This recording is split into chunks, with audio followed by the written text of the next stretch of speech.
Then there was disowning a doctrine. In response to popular demand, particularly from indigenous groups in the New World, the Vatican has formally disowned, if not quite rescinded, something called the Doctrine of Discovery, used to justify the brutal colonization of the New World. Again, we will explain what's going on there. Welcome back to Raised Catholic Philosophy. My name's Al Cannistraro. I'm your host. I'm trying to figure out my worldview in my middle 70s. I'm 74 years old. I realize I'm not going to be here forever. I'm trying to get these big questions straight in my mind as best as I can. And I call my podcast Raised Catholic Philosophy because that's been my major influence growing up. I've been imprinted, for better or worse, imprinted with a lot of the concepts and values that are part of the Catholic faith and at this particular time in this particular culture.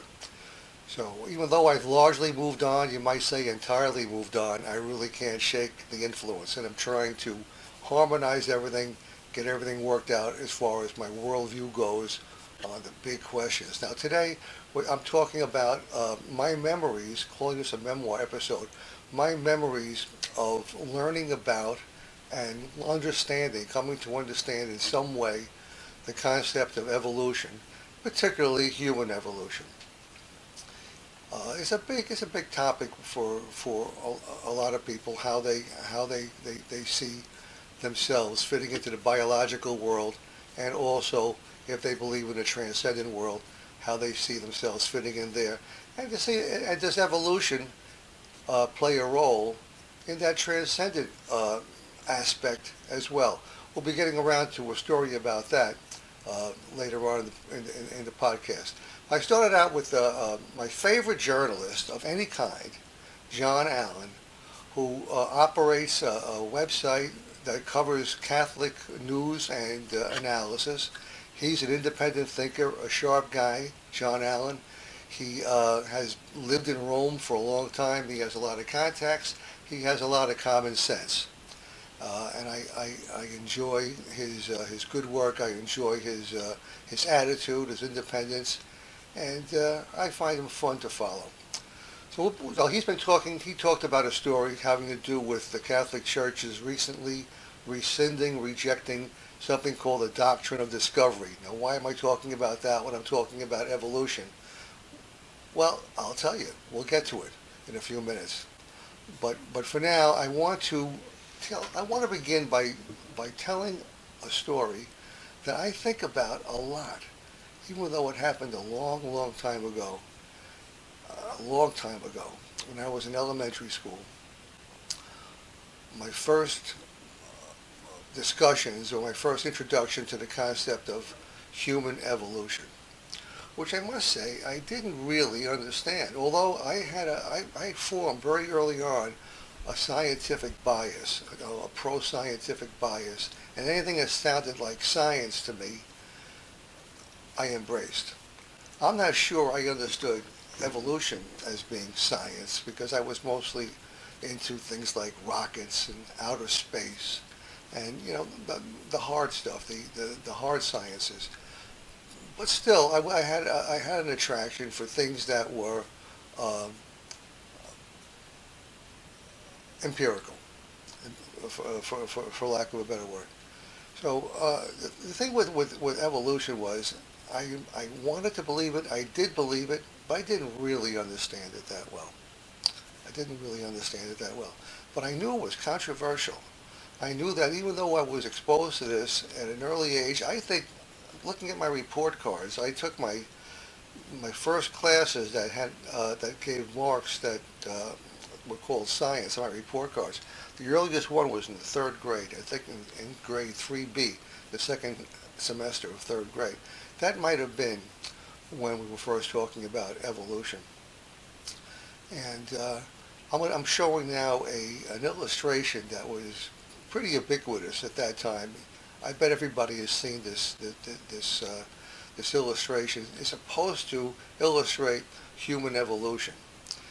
But it does that in a very, very simple way. It doesn't really explain anything.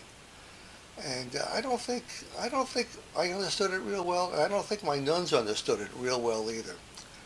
Now, here's the story I remember. We were in a class, in a class. The classrooms were crowded.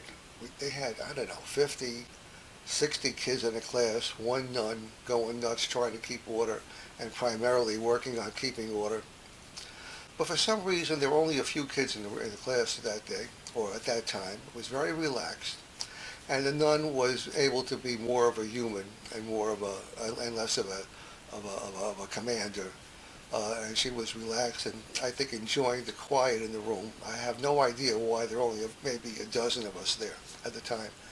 And for some reason, she went around the room to different people asking, "Do you believe we came from monkeys? Do you believe we came from monkeys? Do you believe we came from monkeys?"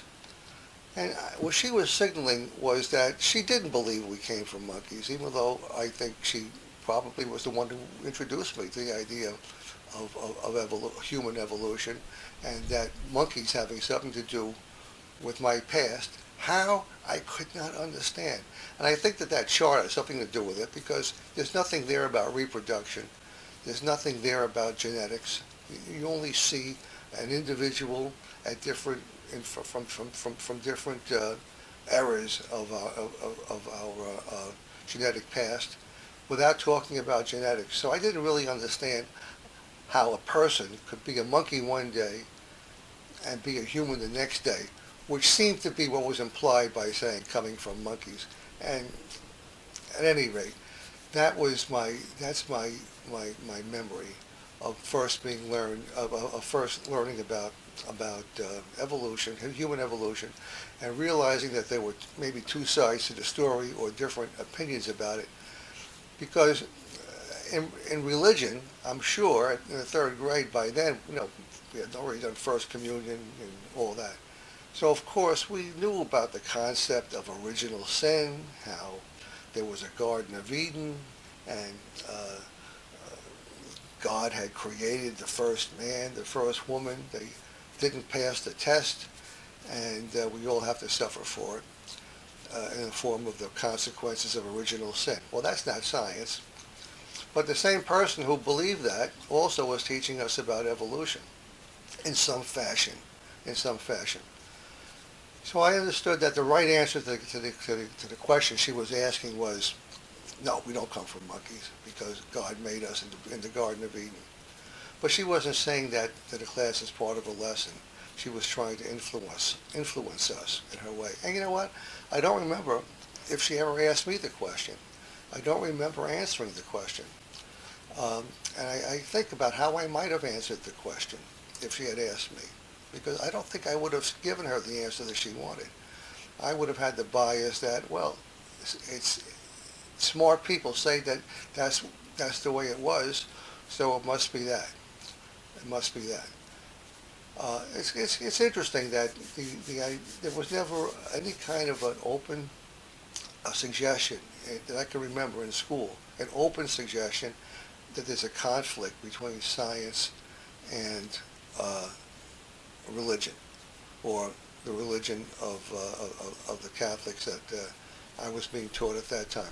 There was never any suggestion of there being a conflict at all. And I think that must have some influence on me even to today, because I've never really seen any kind of a conflict between religion and or Catholic faith and science, because it always was harmonized with the facts. Always was. We were not raised to read the Bible literally. As a matter of fact, we weren't raised to look at the Bible at all. We were just told that there was a Bible, and it was spoon-fed to us at Mass on Sunday in the form of the Gospels, the epistles, and whatever other readings were made, and it was interpreted in some creative way, usually by the priest. So there's that. That's one story I wanted to tell, and I'll be referring to these stories later on as we get into it. But another story that I remember really vividly, and it might have been under the same circumstances, in the same grade. It could have been, although I think it was older than I think I was older now. I think I was perhaps in the fourth grade when this happened. Again, just a few of us in the room, and a nun talking about evolution, and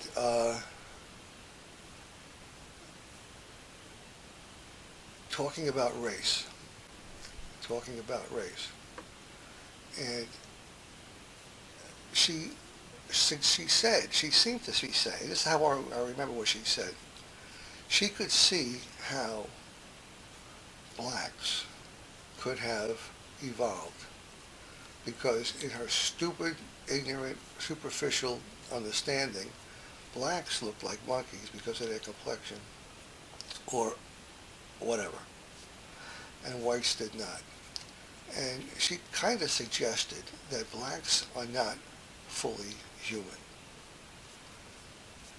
She didn't say that. But here's why I think she thought that. There were blacks in the classroom when she said it.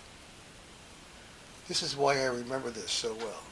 It was basically a white school, white students in a black neighborhood. I lived in a white neighborhood where there wasn't enough room for all the Catholics to go to the local Catholic school. And many of us, if you were a boy, if you were not Irish, you were sent to this other school in Bedford-Stuyvesant that had once been, in a very Catholic neighborhood. No longer was a Catholic neighborhood. They had a school, and they filled it with kids from other parishes, overflow kids. So if you were a boy and you were not Irish, or if you were an Irish boy with a bad reputation, you were sent to the school that I was sent to. And so there were a couple of blacks in the room, local black kids in the room, who were not doing well in the class. They always sat at the back of the last row. I know that they were discriminated against. I know that they were treated poorly. And while those two black kids, and I know there were two of them, I remember there being two of them, two black boys, sitting at the back of the room, she suggests that blacks are evolved from monkeys and humans are not. That's powerful. And this is how I knew that I had to be an independent thinker. This is one way I became an independent thinker in the Catholic Church. That I had to think for myself. I couldn't believe everything I was told. I saw too much inconsistency. And I learned to appreciate that it was really a bigger tent than most people realized.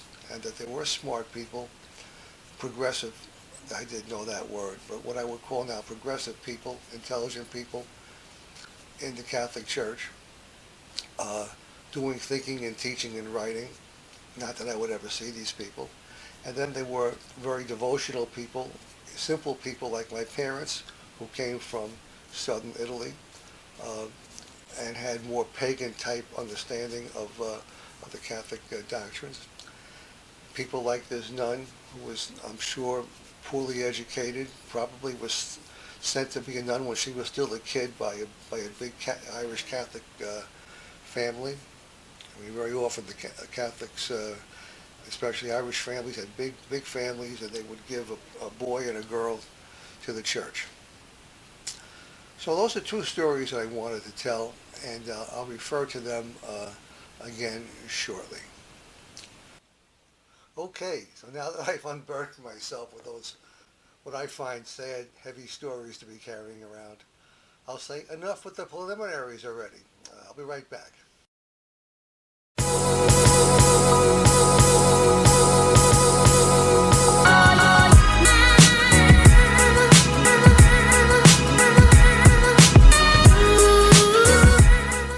All right, we move to disowning a doctrine. So when Pope Francis went to Canada last summer, it was understood to be a journey of penance.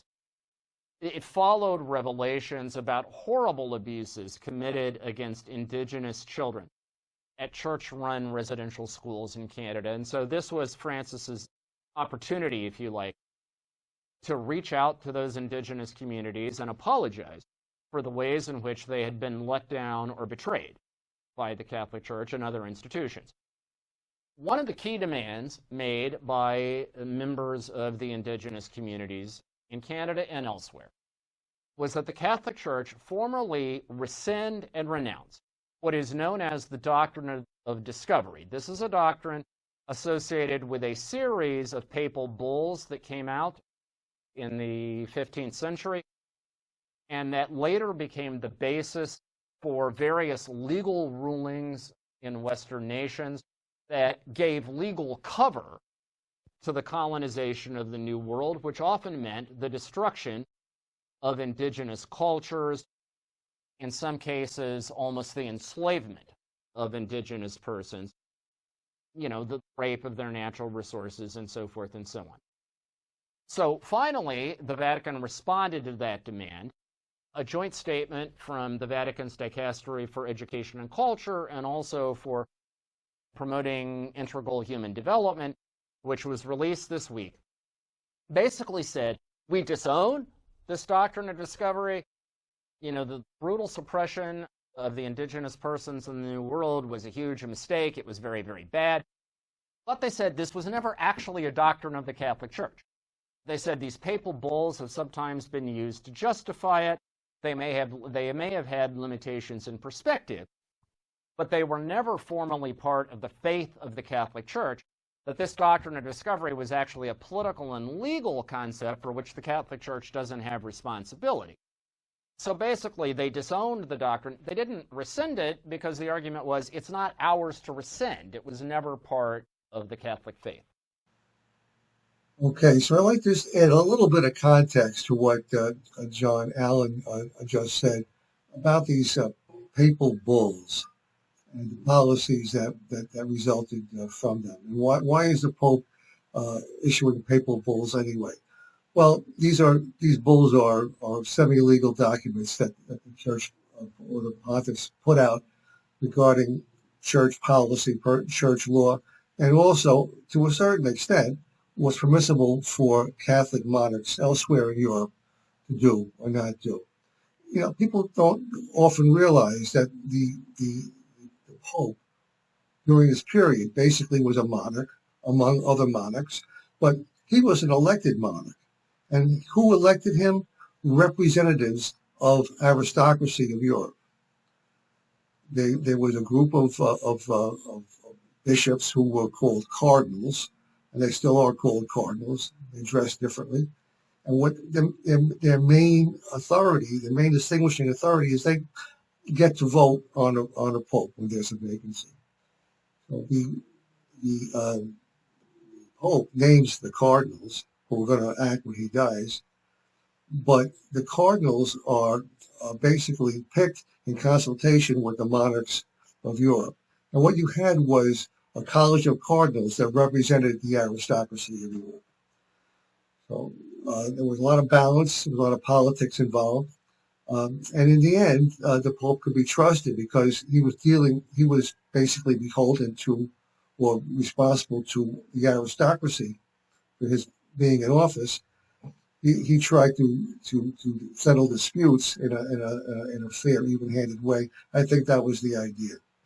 So when there was disputes between Spain and Portugal, for example, having to do with where they could go to colonize when that time came in 1493, well, the Pontiff was the one who drew a demarcation line 100 leagues to the west of the Azores, I believe. They didn't know what was there. It turned out to be Brazil. That line goes through Brazil, and as a result, and the decision of the Pope was anything west of that line was Spain's exclusively. So that's why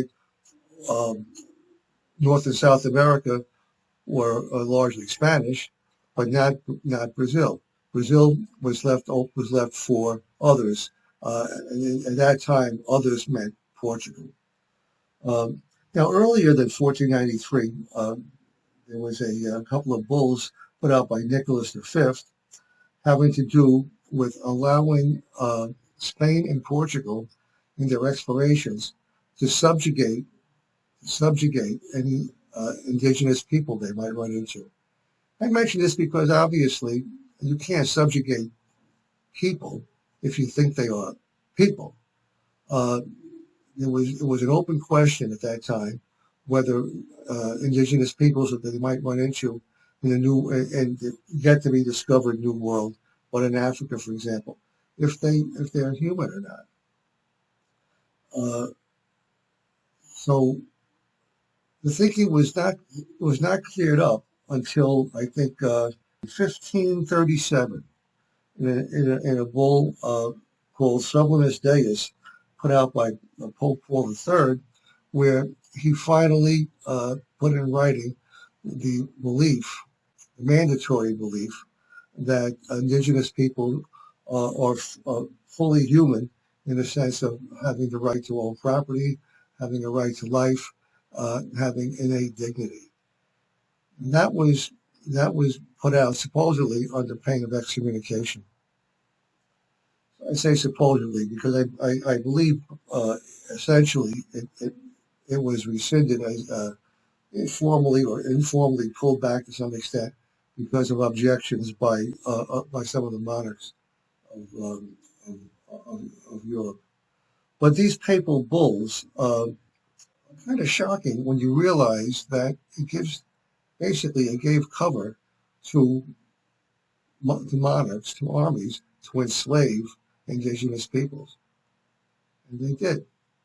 Now, the Pope recently said that this policy of the Doctrine of Discovery was never the church's as a matter of faith. And maybe it wasn't. Maybe it wasn't. But it did give cover to the discoverers to enslave people, destroy their cultures. And don't forget, these voyages always had missionaries. These voyages brought missionaries with the intent of, well, converting. And that would be the word that we use, converting the natives. Well, essentially, if you read what is being said currently about the Spanish missionaries in the West, in California, who essentially infantilized the Indians, and in that way enslaved them. And a fair amount of that also went on in the Northeast with the French, primarily Jesuit missionaries, as they were called. It's really hard to swallow. Hard for me to swallow what the Church can say, the Vatican can say with a straight face, that it was never really their policy. It never. I mean, it certainly was their policy, and it's come out recently that religious orders like the Jesuits owned slaves, used slaves in the New World, and there was a movement a few years ago to take the names of slave-holding Jesuits and other religious off the buildings of some of the colleges that they founded in the United States. So this news about the Vatican rejecting the so-called Doctrine of Discovery, to me, it has the smell of holy BS, to a certain degree. I also noticed that one of the major Catholic magazines, America magazine, which is a Jesuit magazine, basically killed the story of the decision of the Vatican to rescind that policy, to reject the policy of the Doctrine of Discovery. Their magazine ran one Associated Press story. It ran it, and it buried it in a place on their website where you cannot find it unless you know where to look for it. It is really, really strange. Now, I'm not surprised because, of course, later on in subsequent centuries, the Jesuits were very, very, very much involved in the offensive behavior of Europeans toward indigenous people. you're guilty. You're guilty. So they don't really want to talk about it. Maybe they'll find a polite way to talk about it at some point going forward. Now, here is the remaining part. I think it's just about a minute or so of John Allen's analysis about this story. What I just said, I think, should add some interesting, useful context to what you're about to hear. Now, initial reaction to all of this was, I would say, positive to mixed. Many spokespersons for indigenous communities welcomed the Vatican's clear renunciation of the idea that it was okay to simply swoop in and destroy indigenous peoples and cultures. On the other hand, some of them said it didn't go far enough. I think the interesting unanswered question here is, will there be a theological follow-up to this? Because bear in mind, what these two Vatican dicasteries were commenting on was very much a political and social concept. They deliberately didn't want to get into a theological conversation. That's why the Dicastery for the Doctrine of the Faith was not one of the signatories to this document. But there is a theological conversation to be had, because what some spokespersons for indigenous groups will argue is that as long as Christianity claims to be the ultimate truth about human destiny, as long as Christianity remains a missionary religion, wanting to convert people to the Christian message, that it will inevitably have a pretense of superiority to other religions, including indigenous religious traditions.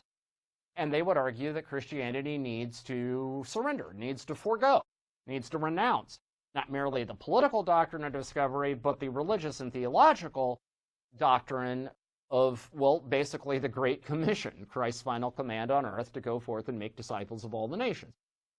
Now that is a much stickier wicket for the Vatican to deal with. In the 90s, there was this whole debate theological debate in the church over religious pluralism. A number of theologians were investigated and censured. Teaching documents, especially Dominus Jesus in 2000, were put out. Right now, it does not look as if there's much appetite in the Vatican to revisit that conversation, but external pressures may drive them in that direction. We will see.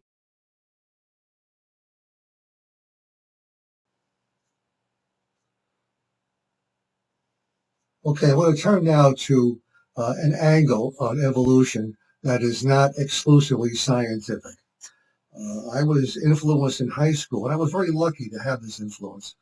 I was influenced in high school by, I guess, some intellectual, maybe progressive teaching brothers who I had. I was lucky enough to have them because I happened to be lucky enough to be in an honors program. I had some pretty good teachers.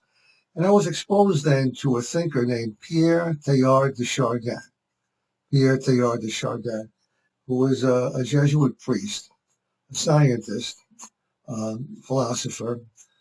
Some might say a theologian. I'm not really sure that's really appropriate. But he was a very outside-the-box thinker. And he was a Jesuit priest, as I said. And I believed at the time, I thought he was safely within some corner of the Catholic tent. I thought that he represented progressive Catholic thinking. Turned out he was outside the box. I didn't realize this until recent years. Basically, he was exiled. He was silenced for most of his life after he started writing about the transcendent angle on evolution I'm about to mention to you. He was a paleontologist. He was involved with excavations in China, and that's where the Jesuit order in the Vatican kept him for much of his life, to keep him out of circulation and to prevent him from speaking publicly about his ideas. But his ideas had to do with trying to harmonize, really, his theological beliefs, his beliefs in Jesus, all the dogma of the Catholic Church, evolution as science, and he was an evolutionary scholar. I mean, he was looking to excavate fossils of what they used to call missing links. He was involved with expeditions that found, I believe, something called Peking Man, somewhat controversial, but he's a bona fide scientist, and he really understood evolution. He really appreciated it, and he realized that evolution, to have a really good model, a really good ontological model, he had to incorporate evolution into the metaphysical, which is what he wound up doing. Now, he used a lot of Catholic language, a lot of Christian language, including the term Christ and the term Christogenesis. I don't believe that religious angle was really essential. To make a long story short, he believed he had a model whereby matter evolved, as we know it did. Matter evolved from the very, very simple to the more complex, to the more complex, the more complex. And purely physically, he thinks, consciousness emerged in human beings, which was a turning point in evolution. And sets a new stage for evolution on a cosmic level. So, to make a long story short, he sees humans, as evolving into the cosmic level. You might say evolving into the equivalent of God. And he has this concept called the omega point, which is the end point. And he believes there's some kind of I don't think it's a push as much as a pull, some kind of a pulling force, something in the cosmos that is a teleological force that directs evolution in this direction. But he thinks that humans are able to make choices to either advance or not advance as we go forward to evolve toward this omega point. And I think he believes that man will go extinct and be replaced by other higher orders of being before the omega point is reached. And he thinks this is basically the work of the universe. His idea of the cosmos, includes this evolution that started with the very, very basic, the very simple, the Big Bang, includes us and beyond us. This is a very, very simple distillation. You can look, it's a pretty good Wikipedia article right now on Pierre Teilhard de Chardin. But my point is, I was very influenced by this when I was in high school. I was very impressed by it. It's what kept me interested in Catholicism. When I was in college, that stuff was not really taught. Well, I went to a rather backward conservative Catholic college, but there were people talking about it, intellectuals I knew who would talk about it, kept that thought alive. I read the book. I tried to read the book, Phenomenon of Man. It's very, very difficult. Right now, it's much easier to get a handle on it. As a matter of fact, there's a purely secular version, multimedia version of Phenomenon of Man. It's called Journey of the Universe. It's a book, it's a video, it's a bunch of courses. It's an attempt by a fellow named Brian Thomas Swimme, who was a protege of another priest, another thinker, Thomas Berry, who sort of carried on the work of Pierre Teilhard de Chardin and secularized it a little bit. Thomas Berry began to cut out some of the religious language from it. His protege was Brian Swimme, one of his proteges. Thomas Berry is dead now. Swimme and other students of Thomas Berry worked on this project called Journey of the Universe. Before that, it was called Story of the Universe. You can look it up. And it presents Teilhard's ideas in a very accessible visual, you might say, entertaining way. And finally, I want to mention a nun with a scientific background. Her name is Ilia Delio. She is carrying on the thinking of Teilhard and Thomas Berry from a Catholic perspective. She runs something called the Omega Center, and she's considered a major contemporary proponent of Teilhard de Chardin's thinking. That's an influence I wanted to mention. Pierre Teilhard de Chardin, evolution on a cosmic scale. Now, it was the 60s when I was in college. I graduated college in 1970. The Beatles were a huge influence on me. I saw the Beatles as being aligned with thinkers like Pierre Teilhard de Chardin. My piss poor understanding of Teilhard, and by the way, his first name is Pierre, but they call him Teilhard for short. So my piss poor understanding of Teilhard was I don't know, it kind of made me see Teilhard in Beatles lyrics. There were a lot of songs. Across the Universe, I Am the Walrus, Tomorrow Never Knows.